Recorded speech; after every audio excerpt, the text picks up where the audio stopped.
North Korea's Kim Jong un doesn't like the military drills South Korea is conducting with the US, calling them an obvious expression of their will to provoke war. Now he's vowing to expand his nuclear arsenal to counter what he sees as a threat to his nation's security. North Korean state media says Kim made the remarks while inspecting a destroyer first unveiled in April, which is his most advanced warship to date, and one that will be fitted with nuclear-capable systems. The joint exercise the South Korean and American forces are performing is called Ulki Freedom Shield. It's an annual event that is usually broken up into two main time frames. We reported on it before. This year's exercise features around 21,000 troops, including about 18,000 South Koreans. The goal of Ulki Freedom Shield is to drill on possible responses to a North Korean nuclear attack. And troops engage in both computer-simulated operations as well as live field training. Since the drills are mostly defensive in nature, the US and South Korea are disputing Kim's claims that they are being provocative. But Kim continues to condemn the exercises and says they require him to rapidly expand his nuclear arsenal because the drills have a nuclear element. President Trump and South Korean President Lee Jae-myung are slated to meet in Washington next week, where they are expected to discuss Pyongyang's growing nuclear stockpile. Analysts say North Korea is already in the midst of a nuclear buildup. According to the Federation of American Scientists, as of last year, Pyongyang had enough material to produce 90 nuclear warheads, though it most likely built closer to 50. North Korea plans to construct a third 5,000-ton destroyer by fall of next year and is currently testing various types of cruise and air defense missiles on the warships. Pyongyang showcased a second destroyer of the same class earlier this year, but things did not go as planned. That launch was botched and the destroyer was damaged when part of it went underwater. It was relaunched in June following some repairs, but questions remain about whether it is truly combat ready at this point.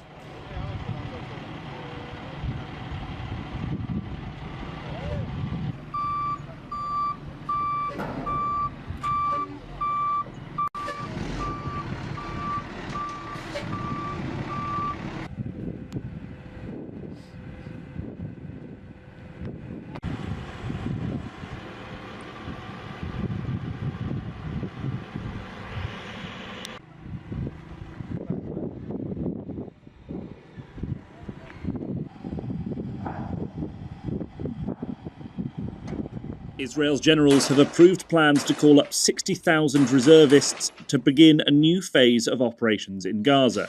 Here's what to know. Israel's military approved plans to begin a new phase of operations in some of Gaza's most densely populated areas, but it's unclear when exactly this operation will begin. It includes calling up 60,000 reservists and lengthening the service of an additional 20,000 currently serving. The call-up comes as a growing campaign of exhausted reservists and some relatives of hostages accuse the government of perpetuating the war for political reasons and failing to bring home remaining hostages. Israeli troops are already laying the groundwork. Soldiers have been operating for some time in the Zaytun and Jabalia neighborhoods. Prime Minister Benjamin Netanyahu has said the objectives of the military are to rescue the remaining hostages held by Hamas and to ensure Hamas and other militants can't pose any threat to Israel. The operations appear to be in line with Israel's plan to eventually control the entirety of Gaza City. And the plan's approval comes as the humanitarian crisis in Gaza continues, with chaos around aid and daily deadly airstrikes by Israel. I cannot ignore the extremely tense situation following the new round of military escalation between Israel and Iran. The power confrontation is a serious threat to regional and international stability and security. We support Iran's legitimate right to develop peaceful nuclear.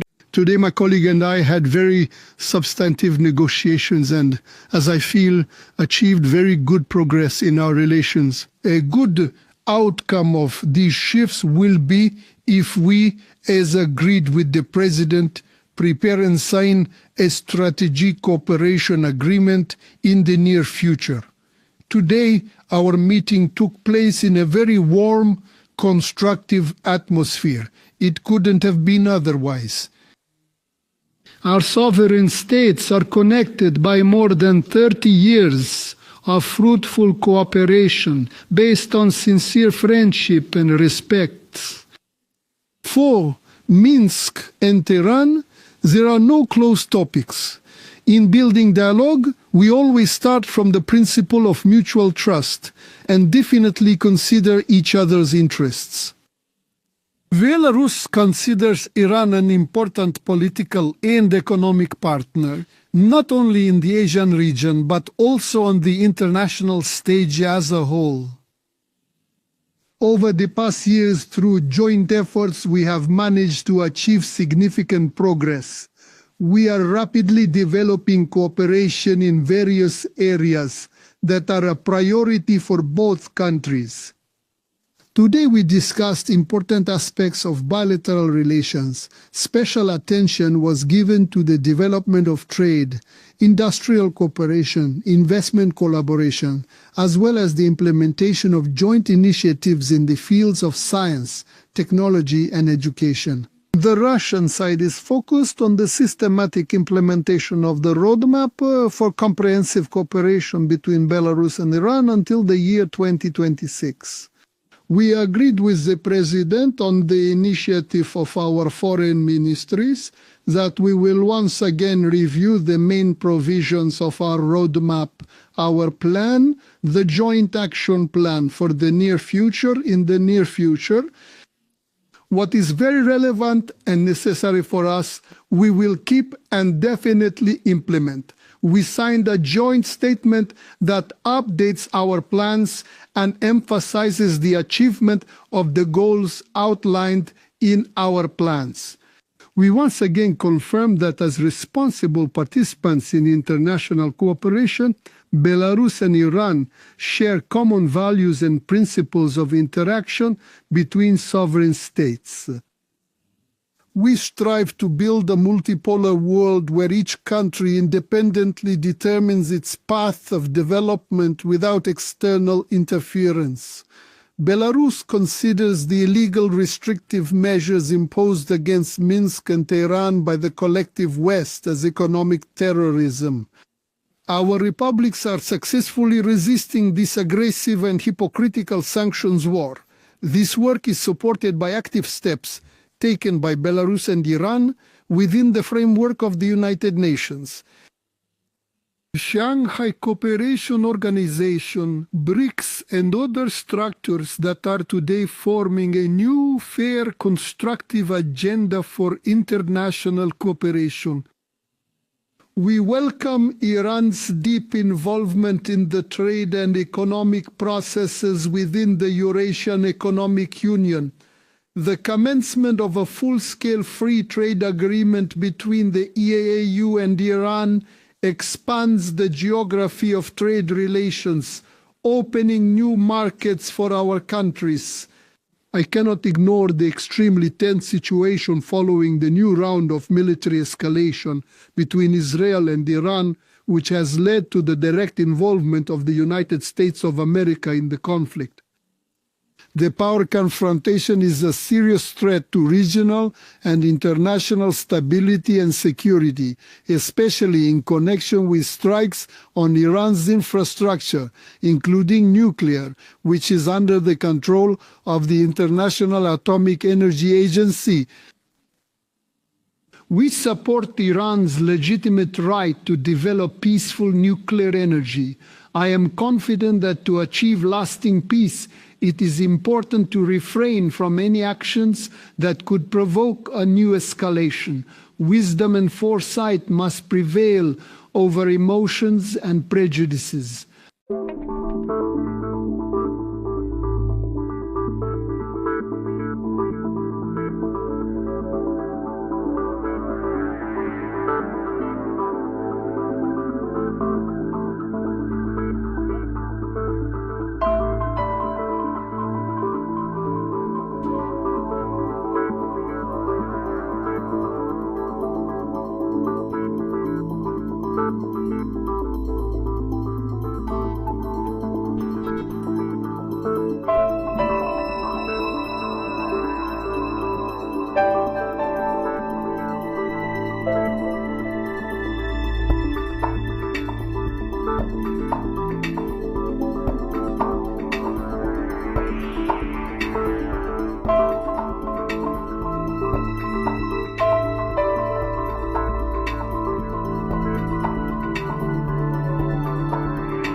Operatives of the National Agency for the Prohibition of Trafficking in Persons, NAPTIP, have rescued 25 women from a human trafficking ring.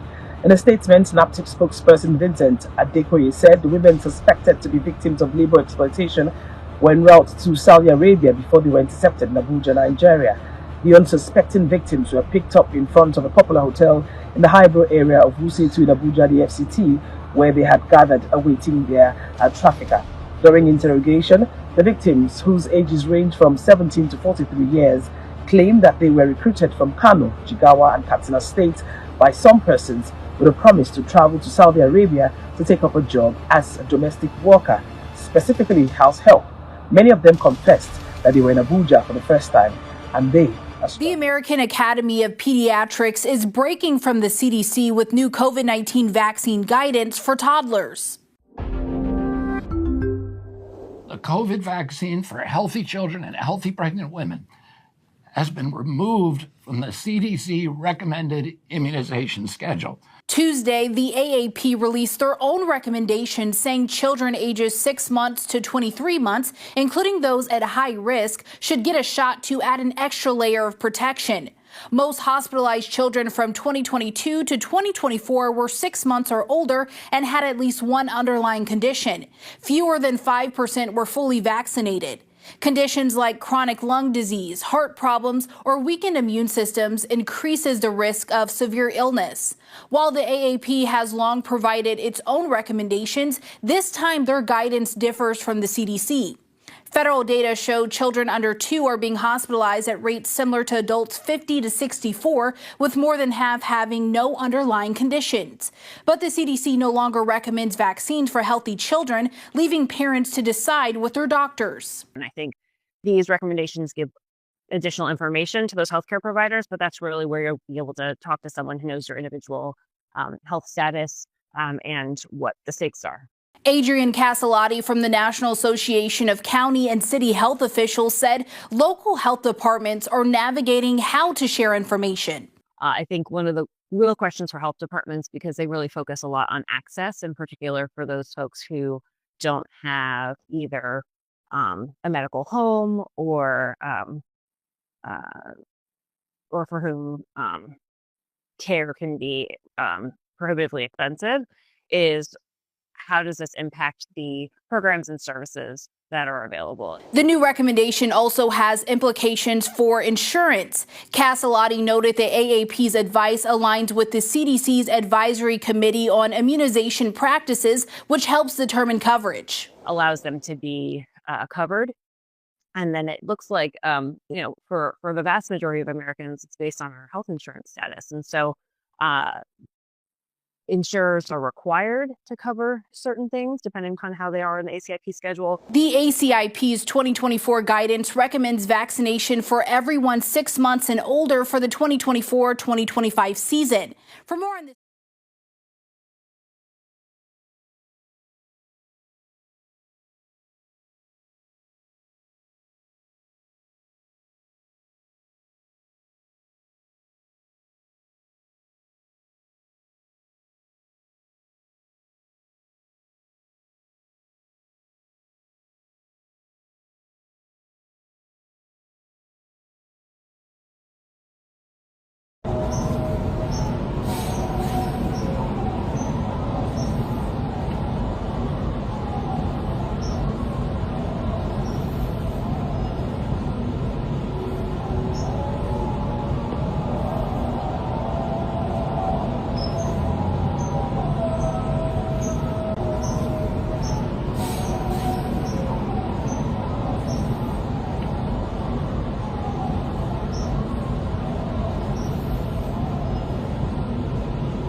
So the cops and the feds are about 30 agents deep at this checkpoint right now to apparently stop people for seatbelts, blinkers, or tints on their cars, stopping the real bad crime that is plaguing DC.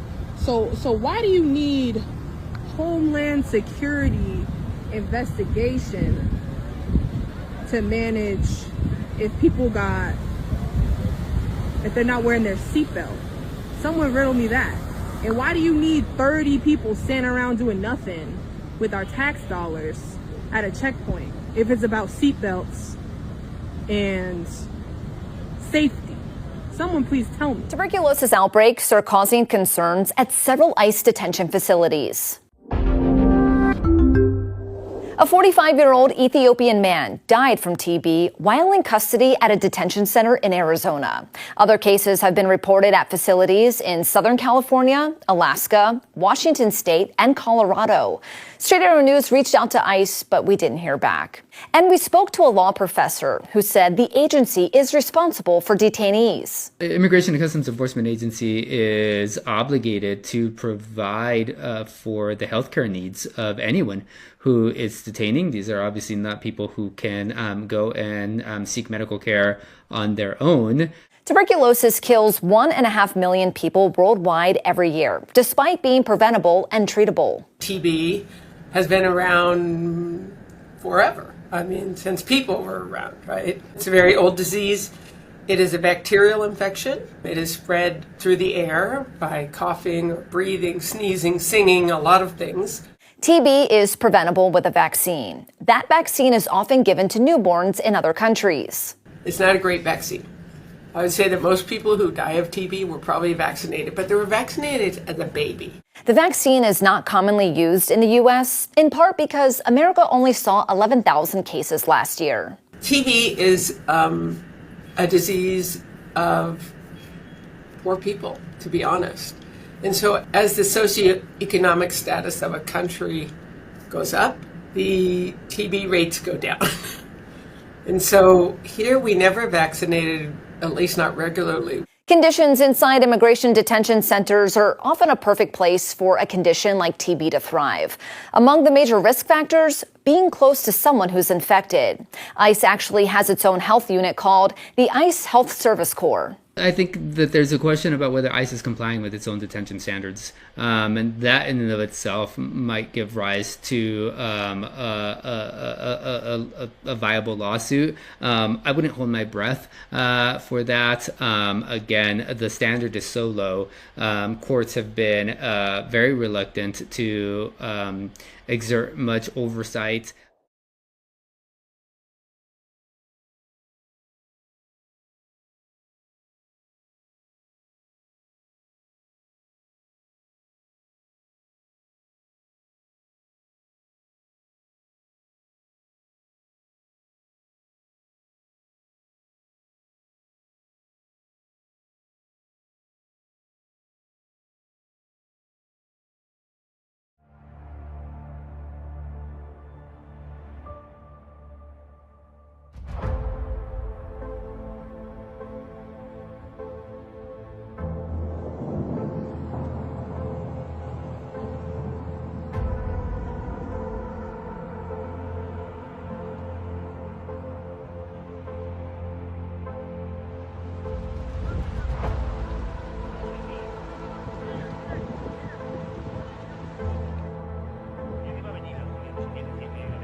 ولا كانوا لا كودري جاي وصل لا كودري جاي لا كوتو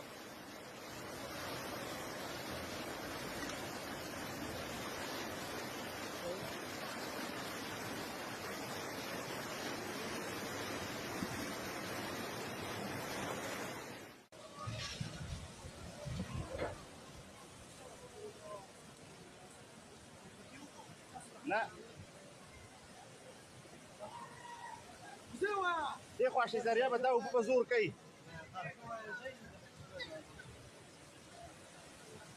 ولې دې خوا خپل ځای ونیو دا ویډیو مولا کړې ده ذریعہ به مې یریږه ور عليك ابو زيد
meteorito, es verdad. Es un meteorito. Un meteorito aquello.